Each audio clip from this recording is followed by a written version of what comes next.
એક જાડા બેન ડોક્ટર પાસે ગયા અને કે હું ગયા મહિને અહીંયા આવી હતી, તમારે ત્યાંથી દવા લઈ ગઈ અને તમે કહેતા હતા કે હાલવાથી રમવાથી વજન ઓછું થઈ જાય. તો મારું વજન તો હજી એટલું ને એટલું છે. તો કે તમે હાલો છો કે હા દરરોજ હાલું. તમે રમો છો કે હા દરરોજ રમું છું. તો કે તમે કઈ રમત રમો છો? તો કે હું તો 3 પત્તી રમું સાહેબ.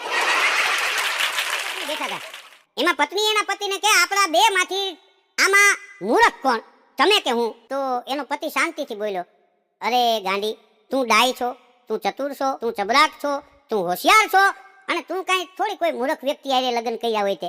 આ તું મૂર્ખ માણસને થોડી પરણી હોય એટલે એનું કહેવાનું એમ થયું કે આપણે બે ડાયા છે. હા એટલે ગાંડા ને જો કોઈની વાઈફ હોશિયાર હોય તો એને શી ઇઝ વેરી ટેલેન્ટેડ કહે. અને આપણે અહીંયા ગુજરાતીમાં કોઈની ઘરવાળી હોશિયાર હોય ને તો કે આખા ઘરને વેચીને ખાઈ જાય એવી.